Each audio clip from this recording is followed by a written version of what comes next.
Cancers of the colon, rectum and anus Q&A, Part 2. Welcome to today's podcast, where we discuss cancers of the colon, rectum and anus. Our conversation is structured in a question and answer format to support medical students, surgical residents, clinicians, and all listeners interested in the surgical management of cancers of the colon, rectum and anus. Pause the podcast after each question to attempt answer. Let's begin. Colon cancer incidence and risk factors question. What is the prevalence of colon cancer in the United States? Answer. Colon cancer is among the top 3 cancers in both males and females in the United States, with approximately 100,000 new cases diagnosed each year. Question. What are the current trends in colon cancer incidence? Answer. Overall, the incidence of colon cancer is declining due to increased cancer screening. However, cases in younger age groups, specifically those under 50 years old, are rising. Question. How has colon cancer incidence changed in different age groups between 1985 and 2013?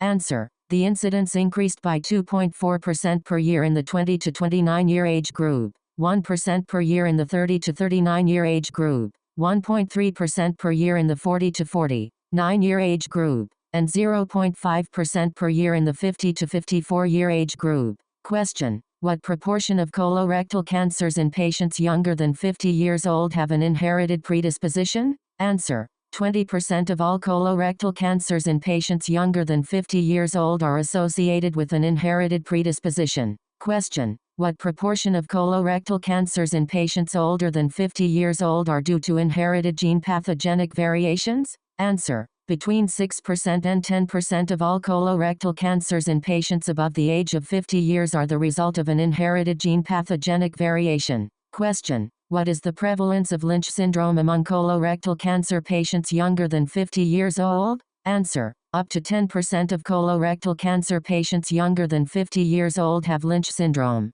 Question. How does the prevalence of inherited colorectal cancer increase in even younger patients? Answer. The prevalence of inherited colorectal cancer increases to 23% in colorectal cancer patients younger than 35 years old. Question. What are the increased risk factors for developing colorectal cancer? Answer. The increased risk factors for developing colorectal cancer include inflammatory bowel disease, obesity, diabetes mellitus, insulin resistance, tobacco use, alcohol use, intake of red and processed meat, lack of exercise, and a sedentary lifestyle. Question. Do these risk factors alter the recommendations for colorectal cancer screening? Answer. Although many risk factors increase the risk for colorectal cancer, they do not change the recommendations for screening age or frequency. Question. What is a significant genetic risk factor for colorectal cancer? Answer. Germline pathogenic mutations are a significant genetic risk factor for colorectal cancer. Clinical presentation question. What are the common symptoms of colon cancer? Answer. The common symptoms of colon cancer include a change in bowel habits, blood per rectum, and abdominal pain. Question. How do symptoms vary depending on the location of the colon tumor? Answer. Right-sided tumors often cause iron deficiency anemia, while left-sided tumors may lead to changes in stool caliber or the presence of blood in the stool. Question. Are all colon cancers symptomatic? Answer. Many colon cancers are asymptomatic, which highlights the importance of cancer screening, evaluation and clinical staging. Question. How are most colon cancers diagnosed? Answer. Most colon cancers are diagnosed during a colonoscopy. Question. What does the colonoscopy procedure involve in the diagnosis of colon cancer? Answer. The colonoscopy procedure involves documenting the tumor's location, performing a biopsy for histological diagnosis, and evaluating for mismatch repair deficiency. Question. Why is evaluation for mismatch repair deficiency important in colon cancer?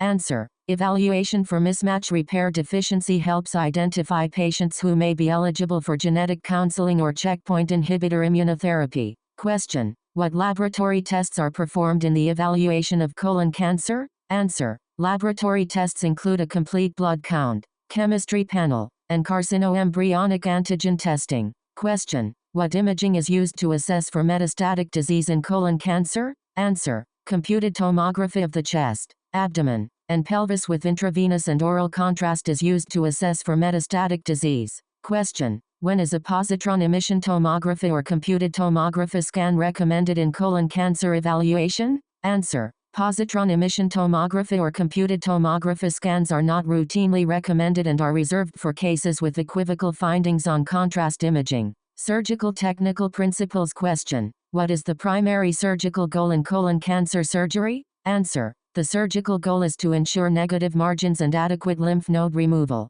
Question. What is the recommended resection margin for colon cancer? Answer. The recommended resection margin is 5 to 7 cm both proximal and distal to the tumor. Question. What is the purpose of regional lymph node dissection in colon cancer surgery? Answer. Regional lymph node dissection provides staging information and removes potential lymph node metastases. Question. How does the number of lymph nodes evaluated affect patient outcomes in colon cancer? Answer. Evaluating more than 12 lymph nodes is associated with a survival benefit in stage 2 and stage 3 colon cancer, while evaluating fewer than 12 lymph nodes is associated with an increased risk of recurrence. Question. What is the benefit of adjuvant chemotherapy in patients with inadequate lymph node harvest? Answer. Adjuvant chemotherapy shows a survival benefit in patients with stage T3 and 0 disease and inadequate lymph node harvest. Question. What are the principles for constructing an anastomosis during colon cancer surgery? Answer. The anastomosis should be constructed without tension, using healthy and well-vascularized bowel segments. Question.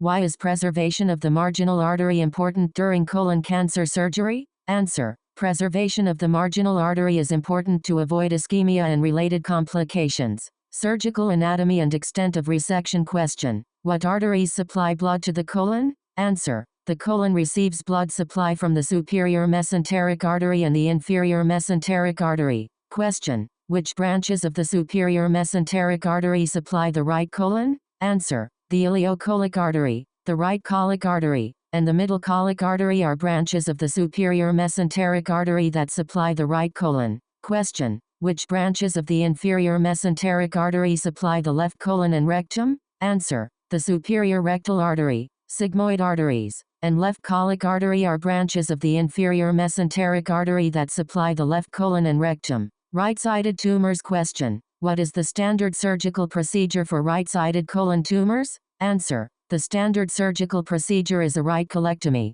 Question. Which arteries are typically ligated during a right colectomy? Answer. The ileocolic artery, right colic artery if present, and the right branch of the middle colic artery are typically ligated. Question. Which tumors are targeted by a right colectomy? Answer. Tumors located in the cecum and ascending colon are targeted by a right colectomy. Question. How are lymph nodes harvested during right colectomy? Answer. Lymph nodes are harvested en bloc using either a medial to lateral or lateral to medial approach. Question. What is the key dissection plane during right colectomy? Answer. The dissection is performed between the mesocolon and the duodenum under the ileocolic vascular pedicle. Question. What is a key step in right colectomy for colon cancer? Answer. Exposing the head of the pancreas and accessing the transverse colon mesentery to ligate the right branch of the middle colic artery is a key step. Question. What segments are resected during a right colectomy? Answer. The terminal ileum and transverse colon are resected during a right colectomy.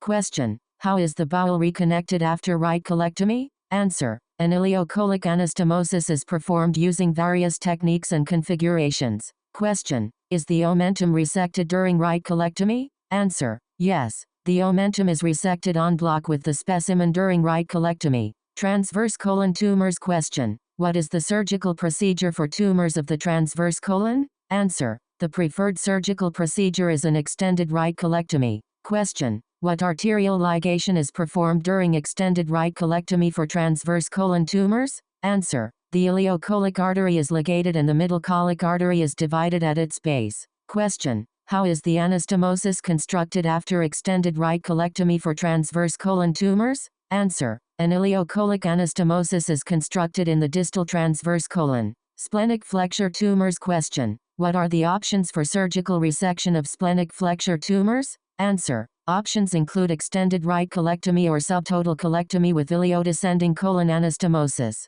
Question. What supplies blood to the ileodescending colon anastomosis in splenic flexure tumor resection? Answer. The marginal artery supplies blood to the ileodescending colon anastomosis. Question: Is segmental resection of the splenic flexure alone an alternative? Answer: Yes. Segmental resection of the splenic flexure alone is an alternative approach. Question: What surgical steps are involved in segmental resection of the splenic flexure? Answer: The left colic artery and inferior mesenteric vein are divided, the omentum is resected, and a colicolonic anastomosis is performed. Question: What are the possible anastomosis configurations for splenic flexure resection? Answer: The anastomosis may be end-to-end or isoperistaltic side-to-side. Question: Are segmental resections as effective as extended resections for splenic flexure tumors? Answer: Yes. Segmental resections are as effective as extended resections for splenic flexure tumors. Left-sided tumors. Question: What is the standard surgical procedure for left-sided colon tumors? Answer: The standard procedure is left colectomy, which includes high ligation of the inferior mesenteric artery and inferior mesenteric vein. Question: What surgical considerations are important during left colectomy? Answer: It is important to avoid the mesenteric and hypogastric nervous plexus during dissection. Question: What are the surgical goals during left colectomy? Answer: The goals are to increase lymph node harvest and to mobilize the colon adequately for the anastomosis. Question: Why is full mobilization of the splenic flexure important in left colectomy? Answer: Full mobilization of the splenic flexure, including detachment from the pancreas and left abdominal gutter, is crucial to ensure a tension-free anastomosis. Question: What techniques may be used to achieve sufficient colon conduit length? Answer: Techniques include ligating the middle colic artery, creating a retroileal path, or mobilizing the right colon. Question: How are tumors in the sigmoid colon typically resected? Answer: Tumors in the sigmoid colon, especially the distal sigmoid, can be resected using a segmental sigmoid resection, following oncological principles. Question: What surgical approaches are available for colon resections? Answer: Colon resections can be performed through open surgery or minimally invasive techniques such as laparoscopy or robotic surgery. Question: What are the benefits of minimally invasive techniques in colon cancer surgery? Answer: Minimally invasive techniques offer reduced pain, shorter hospital stays, faster bowel recovery, and lower rates of wound infection compared to open surgery. Question: How do oncologic outcomes of laparoscopic surgery compare to open surgery for colon cancer? Answer: Laparoscopic surgery for colon cancer has comparable oncologic outcomes to open surgery. Question: Is there a difference in 5-year disease-free survival between laparoscopic and open surgery for colon cancer? Answer: There is no significant difference in 5-year disease-free survival between laparoscopic and open surgery. Question: What did the clinical outcomes of surgical therapy trial demonstrate? Answer: The clinical outcomes of surgical therapy trial demonstrated comparable outcomes for laparoscopic and open surgery for colon cancer. Question: Have any clinical trials directly compared laparoscopic, robotic, and open approaches for colon cancer surgery? Answer: No clinical trials have directly compared laparoscopic, robotic, and open approaches for colon cancer surgery. Question: What did systematic reviews find regarding robotic versus laparoscopic left colectomy? Answer: Systematic reviews found fewer conversions to open surgery with the robotic approach but no significant differences in other post-operative outcomes. Approach to colon cancer with synchronous metastasis. Question: How should a symptomatic primary colon tumor with synchronous metastasis be managed? Answer: The primary tumor should be addressed first to provide symptom relief. Question: What is the initial treatment approach for an asymptomatic primary colon tumor with synchronous metastasis? Answer: Systemic treatment is the initial approach for asymptomatic primary colon tumors with synchronous metastasis. Question: What is the role of neoadjuvant chemotherapy in colon cancer with liver metastasis? Answer: Neoadjuvant chemotherapy improves progression-free survival in patients with liver metastasis. Question: How is colon cancer with liver metastasis treated? Answer: Treatment may involve a combined approach for low-complexity operations or a staged approach for more complex scenarios. Question: Does surgical resection improve survival in colon cancer with lung metastasis?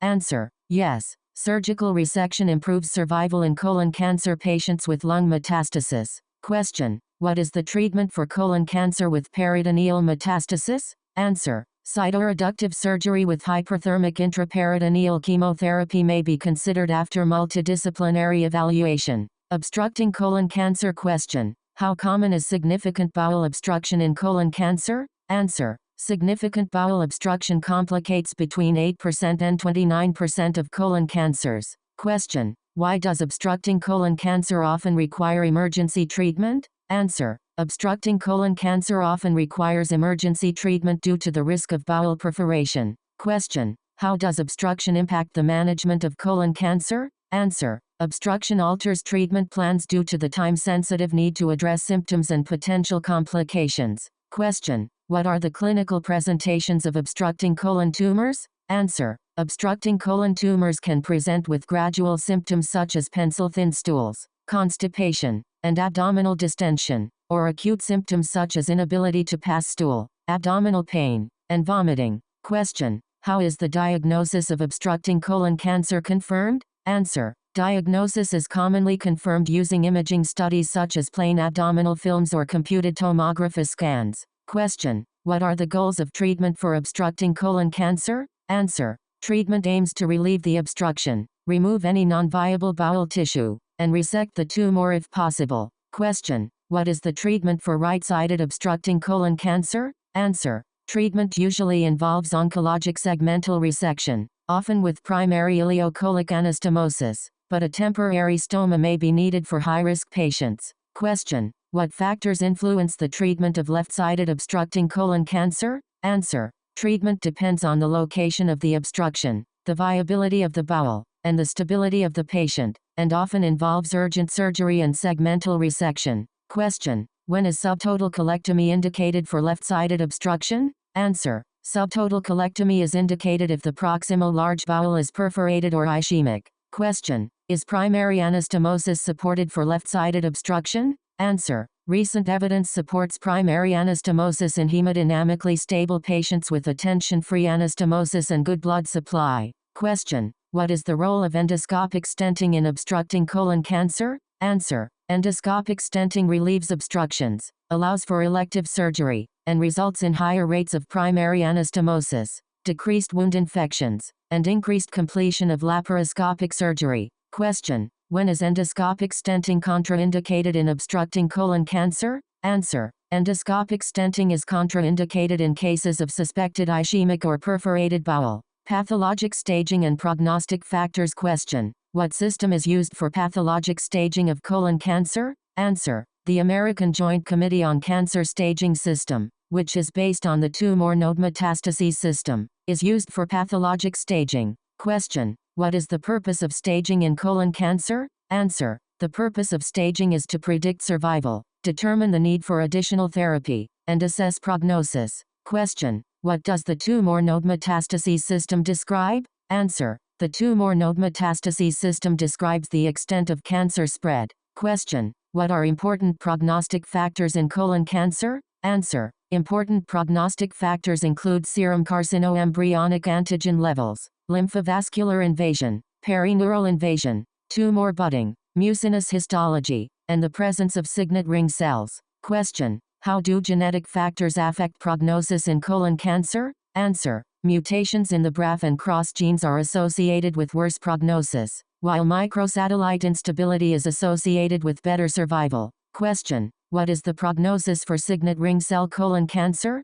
Answer: signet ring cell colon cancer has a poor prognosis, with 5-year survival rates between 9% and 36%. Question: how do carcinoembryonic antigen levels relate to disease-free survival in colon cancer? Answer: patients with carcinoembryonic antigen levels greater than 5 nanograms per milliliter both before and after surgical resection have lower rates of disease-free survival. Question: what is the impact of lymphovascular invasion in colon cancer? Answer: lymphovascular invasion increases the risk of death compared to patients without lymphovascular invasion. Question: how does lymphovascular invasion affect survival outcomes in stage 2 colon cancer? Answer: patients with resected stage 2 colon cancer and lymphovascular invasion have worse disease-free survival and overall survival. Question: what is the prognostic significance of perineural invasion in colon cancer? Answer: perineural invasion is an independent poor prognostic factor for 5-year disease-free survival and overall survival.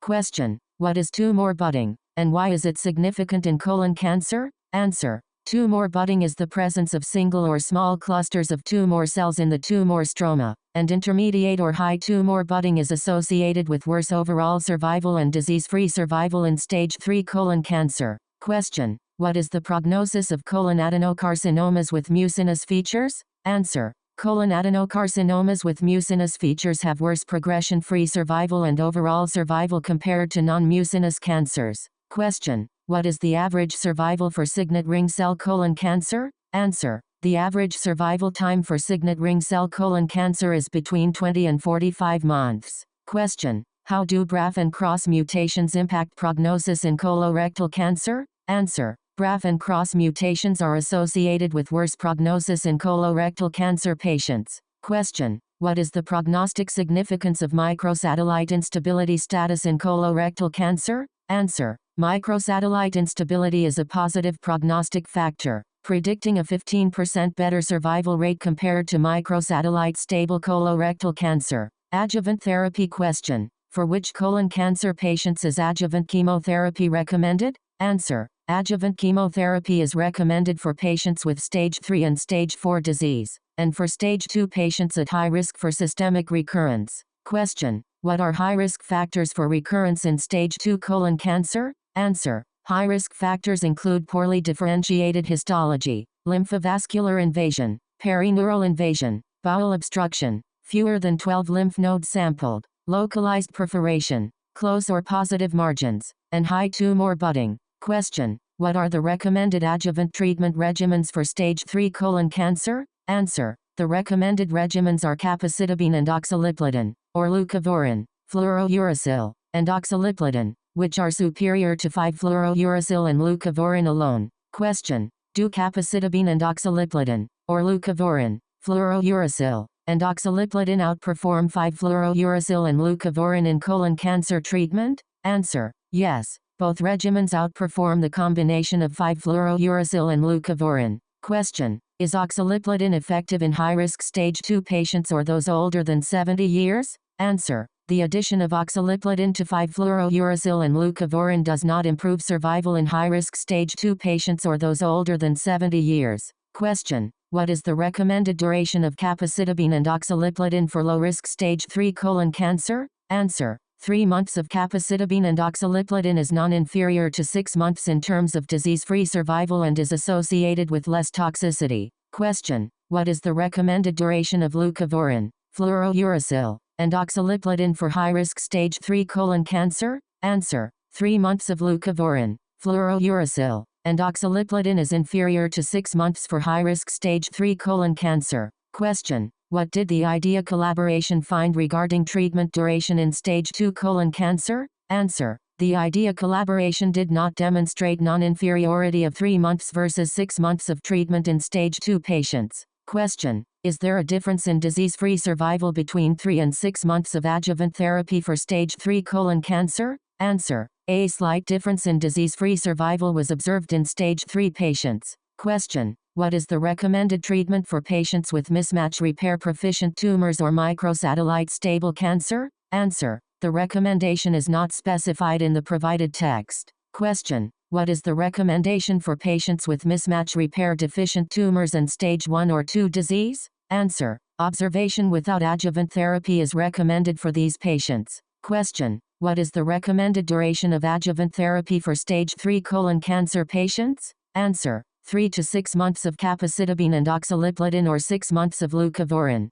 fluorouracil, and oxaliplatin are recommended. Question: what are alternative treatment options for stage 3 colon cancer patients? Answer: alternative options include capecitabine or 5-fluorouracil for 6 months. Question: is neoadjuvant treatment with checkpoint inhibitors a standard of care for mismatch repair deficient tumors? Answer: neoadjuvant treatment is not a standard of care but shows a high response rate to checkpoint inhibitors. Question: which checkpoint inhibitors have demonstrated efficacy in mismatch repair deficient tumors? Answer: ipilimumab and nivolumab have demonstrated efficacy in the neoadjuvant immunotherapy in colon cancer study. Question: what are the pathologic response rates with checkpoint inhibitors in high-risk stage 3 mismatch repair deficient colon cancer? Answer: There is a 95% major pathologic response rate and a 67% complete pathologic response rate. Question: what further research is needed regarding immunotherapy in colon cancer?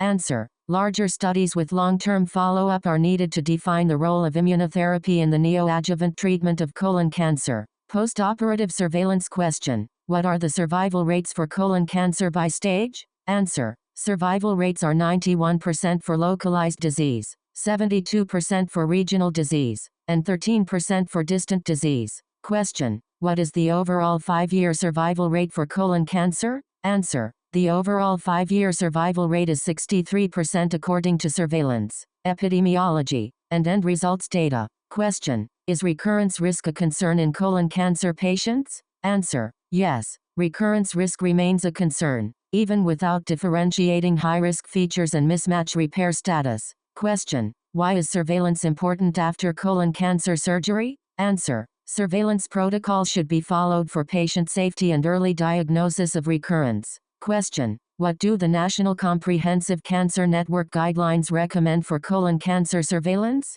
Answer: the guidelines recommend regular surveillance for colon cancer patients. Question: what is the recommended colonoscopy follow-up after colon cancer surgery? Answer: all colon cancer patients should have a colonoscopy 1 year after surgery. If advanced adenomas are present, colonoscopy should be repeated in 1 year. Otherwise, it should be repeated in 3 years. Question: how should patients with stage 2 or 3 colon cancer be monitored after surgery? Answer: history and physical examination should be performed every 3 to 6 months for 2 years, then every 6 months for 5 years. Carcinoembryonic antigen tumor markers are followed at the same frequency. Computed tomography of the chest, abdomen, and pelvis should be performed every 6 to 12 months for 5 years. Question: how should patients with stage 4 colon cancer who have undergone curative intent resection be monitored? Answer: monitoring is similar to that for stage 2 and 3 patients, with imaging studies every 3 to 6 months for the first 2 years and every 6 to 12 months for a total of 5 years. That's it. Thanks for tuning in. If you enjoy our content, please like, share and hit the subscribe button. It's the Everything Surgery Podcast. Dissect the extraordinary.